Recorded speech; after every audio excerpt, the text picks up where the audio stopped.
Very good morning dear students. आज हम लोग एक्सरसाइज 1.2 करेंगे क्लास 10th की। चैप्टर का नाम है रियल नंबर्स और हमारा क्वेश्चन नंबर फर्स्ट है, वो है prove that root 5 is a irrational number. तो हमें ये प्रूव करना है कि रूट 5 जो है वो इर्रेशनल है। देखो, जब भी हम ये प्रूव करते हैं तो ये कॉन्ट्राडिक्शन से प्रूव होते हैं। कॉन्ट्राडिक्शन का मतलब होता है कि अगर हमें इसको इर्रेशनल प्रूव करना है तो अगर हम इस नंबर को रैशनल नंबर मान लें और रैशनल नंबर जब हम प्रूव करें इस नंबर को, तो अगर ये रैशनल नंबर प्रूव नहीं होगा तो ये नंबर क्या है, इर्रेशनल नंबर है। सो सबसे पहला काम हम क्या करेंगे, इसको अज्यूम करेंगे कि let us assume that root 5 is a rational number. Let us assume that root 5 is a rational number. हमने इसको क्या मान लिया है कि ये एक रैशनल नंबर है, जो कि किस फॉर्म में लिखा जा सकता है, विच कैन बी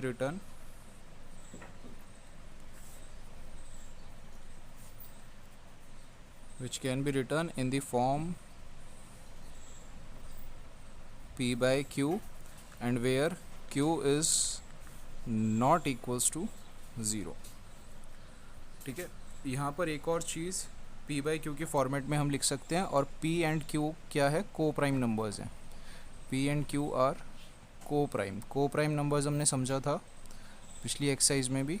ऐसे नंबर्स जो किसी पर्टिकुलर एक नंबर की टेबल में नहीं जा रहे हों या एक नंबर से वो डिविजिबल ना हो दोनों के दोनों, जैसे 3 और 5 हो गया या 4 और 5 हो गया, ऐसे दीज आर कॉल्ड को प्राइम नंबर्स।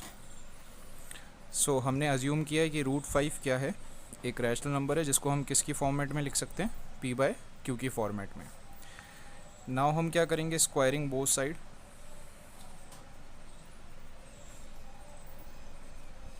अगर हम दोनों तरफ स्क्वायर करेंगे तो रूट 5 का square and p by q का स्क्वायर।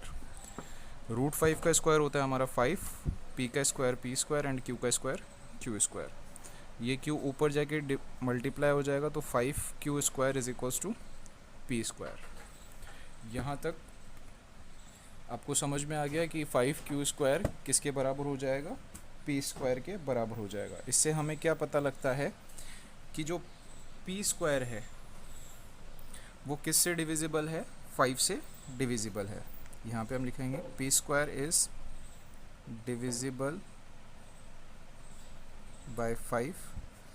तो p भी हमारा किससे डिविजिबल होगा, 5 से। ये p स्क्वायर है, किससे डिविजिबल है, 5 से। 5 नीचे आके डिवाइड कर रखा है p को, तो p स्क्वायर अगर डिविजिबल है तो p भी जो है डिविजिबल होगा। p is also divisible by 5। अगर p स्क्वायर 5 से डिविजिबल है तो p भी जो है 5 से डिविजिबल होगा। तो हम इसको ऐसे लिख सकते हैं, एक कांस्टेंट फॉर्म ले सकते हैं, कांस्टेंट टर्म ले सकते हैं, जैसे कि p is equals to p 5 से डिविजिबल है तो 5 इंटू k, ये हम लिख सकते हैं यहाँ पे, क्योंकि p भी किससे डिविजिबल है, 5 से। अगर किसी नंबर का स्क्वायर एक पर्टिकुलर नंबर से डिविजिबल है तो वो नंबर भी उसी सेम नंबर से डिविजिबल होगा। जैसे 2 का स्क्वायर 4 होता है, या जैसे हम 16 ले लेते हैं, 4 का स्क्वायर 16 है। अब 16 अगर 2 से डिविजिबल है, किसी नंबर का स्क्वायर अगर 2 से डिविजिबल है, जैसे 4 का स्क्वायर इज़ डिविजिबल बाय 2 है, तो 4 भी 2 से डिविजिबल होगा। ये हमारा ये लाइन जो है कह रही है। नाउ जो ये वैल्यू आई है p की, वो हम इस वाली इक्वेशन में पुट करेंगे 5q square is equals to p square में।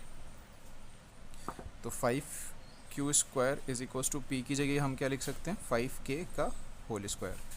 इसका होल स्क्वायर करेंगे तो 25k स्क्वायर आ जाएगा, एंड ये 5q स्क्वायर 5 से अगर हम कट करेंगे तो 5 टाइम्स ये कट हो जाएगा, तो हमारा टर्म आ जाएगी q square is equals to 5k square. अब सेम वही लाइन लिखेंगे ये वाली, कि अगर q स्क्वायर किससे डिविजिबल है, 5 से, तो q भी किससे डिविजिबल होगा, 5 से। q square is divisible by 5, so q is also divisible by 5. अगर q स्क्वायर 5 से डिविजिबल है तो q भी 5 से डिविजिबल होगा, सेम यही वाली बात ऊपर वाली. अब जो p एंड q है ये दोनों हमने क्या लिए थे, को प्राइम नंबर्स लिए थे. यहाँ पर देखिए को प्राइम नंबर्स लिए थे, बट ये दोनों ही नंबर किससे डिविजिबल है, सिंगल एक नंबर से 5 से डिविजिबल है. तो इसका मतलब क्या है, इसका मतलब हमें ये पता लगता है कि clearly p and q are not को प्राइम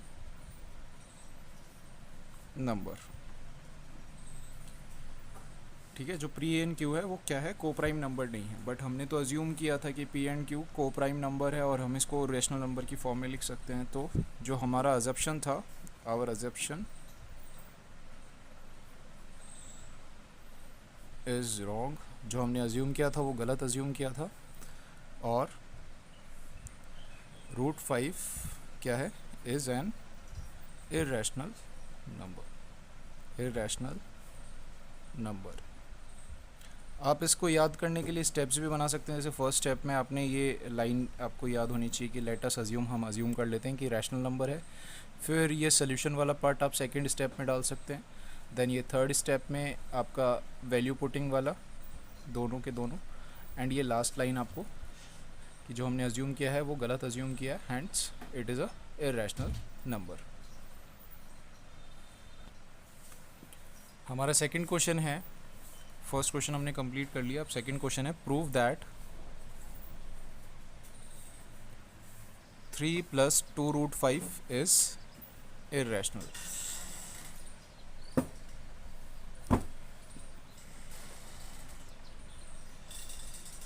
सेम इसको भी हम अज्यूम कर लेंगे. Late us assume that 3 + 2√5 is a rational number which can be written in the form p by q, or where q is not equals to 0. यहाँ तक समझ में आया, जहाँ पर q जो है 0 के इक्वल नहीं है. तो यहाँ पे भी हम लिख लेंगे 3 + 2√5 is equals to p by q. ये 3 को हम उस तरफ ले जाएंगे तो 2√5 is equals to p by q minus का 3. सॉल्व करेंगे तो q हमारा एलसीएम हो जाएगा p - 3q, और यहाँ पर 2√5. 2 को भी नीचे ले जाएंगे तो हमारा वैल्यू जो आएगी वो √5 is equals to p - 3q upon 2q. अब ये जो वैल्यू है हमने p एंड q को क्या माना है, को प्राइम नंबर माना है. तो ये जो वैल्यू आएगी वो रैशनल वैल्यू आएगी. वो कौन सी वैल्यू आएगी, हमारी रैशनल वैल्यू आएगी. बट √5 तो क्या है, एक इर्रेशनल नंबर है. सो सेम यहाँ पर जो हमने अज्यूम किया था वो गलत अज्यूम किया था कि जो ये वैल्यू है 3 + 2√5 ये एक रैशनल वैल्यू है. बिकॉज √5 तो क्या है, इर्रेशनल है. अभी हमने समझा √5 क्या है, इर्रेशनल नंबर है. क्वेश्चन नंबर फर्स्ट में हमने समझा. तो दिस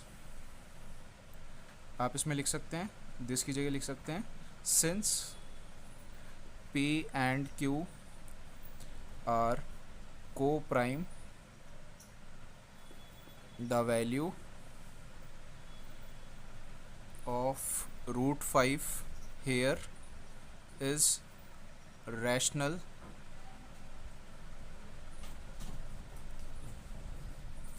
क्योंकि p एंड q हमारे को प्राइम नंबर्स है तो वैल्यू ऑफ √5 क्या आ रही है, रैशनल आ रही है. But this contradict the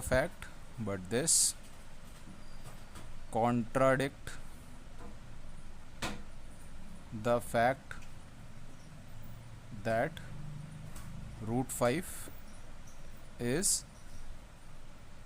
irrational. So हम यहाँ लिख सकते हैं hence our assumption is wrong. hence our assumption is wrong, or 3 plus 2 root 5 is irrational.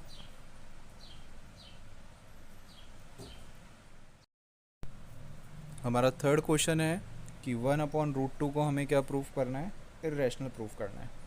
So same तरीके से ये भी होगा हमारा. इसको भी हम क्या करेंगे, लेट अस अज्यूम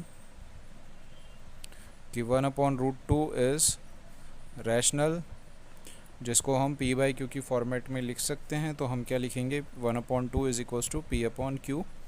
और यहाँ q जो है वो ज़ीरो के इक्वल नहीं है. क्यों नहीं है, क्योंकि ज़ीरो के अगर इक्वल डिनोमिनेटर हो जाएगा तो वैल्यू नॉट डिफाइंड हो जाएगी, वो रियल नंबर्स में एग्जिस्ट नहीं करेंगे. अब अगर हमें √2 की वैल्यू निकालनी है तो हम रेसिप्रोकल कर सकते हैं. तो √2 हमारा किसके बराबर हो जाएगा, q/p के. अब q/p is a rational value, but this contradict the fact जो √2 है वो क्या है, इर्रेशनल है. तो यहाँ पर भी ये जो हम लिखेंगे कि जो हमने जो p एंड q क्या है, को प्राइम नंबर है, बट यहाँ से जो √2 की वैल्यू जो है को प्राइम नंबर्स नहीं आ सकती, ये वैल्यू रैशनल आ रही है and √2 can not be rational. So this contradict the fact कि जो हमने अज्यूम किया है 1/√2 इज़ रैशनल, वो गलत है. तो यहाँ पर क्या आ गया, हम लिख सकते हैं since p and q are coprime numbers, value of √2 here is rational, but this contradict the fact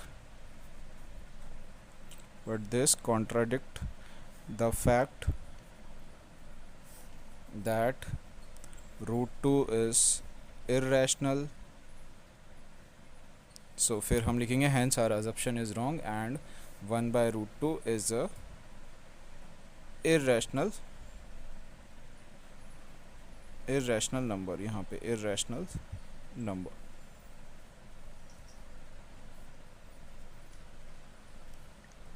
सभी क्वेश्चन एक ही फॉर्मेट से होंगे. अगर आपने एक क्वेश्चन को ढंग से समझ लिया तो आप सारे क्वेश्चंस इजीली कर सकते हैं.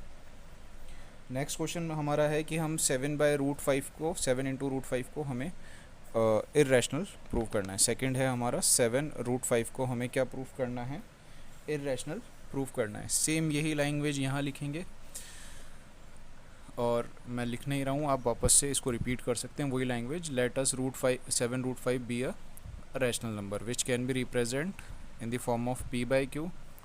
फिर √5 क्या हो जाएगा हमारा, p/7q हो जाएगा. ये जो वैल्यू है वो रैशनल वैल्यू है, बट √5 इज़ अ इर्रेशनल. √5 क्या है, हमारी इर्रेशनल वैल्यू है. सेम आप लिख सकते हैं since p and q are coprime, यही वाली लाइन. सो वैल्यू ऑफ √2 की जगह अब इस बार हम क्या लिख देंगे, √5 here is rational, but this contradict the fact that √5 is irrational. So 7/√5 is a irrational number. आगे थर्ड नंबर पे बढ़ते हैं. थर्ड नंबर हमारा है 6 + √2. इसको भी हम अज्यूम कर लेंगे कि this is a rational number. वही लाइन लिखनी है सबके अंदर सेम, जिसको हम p/q की फॉर्मेट में लिख सकते हैं. तो √2 क्या हो जाएगा, p/q, 6 उधर जाके माइनस का हो जाएगा. एलसीएम लेंगे, q एलसीएम आएगा, p माइनस यहाँ पर 1 हो जाएगा, 1 से q टाइम्स जाता है तो 6q हो जाएगा एंड ये √2. अब ये जो वैल्यू है वो रैशनल है, but √2 is a irrational value. तो again this contradict the fact that 6 + √2 is a irrational number. यहाँ पर ये एक्सरसाइज आपकी कंप्लीट हो गई है एंड ये चैप्टर भी यहीं पे फिनिश हो गया है. इसके एक्स्ट्रा क्वेश्चंस भी हैं तो वो भी हम करेंगे. तो होप आपको ये समझ में आया होगा.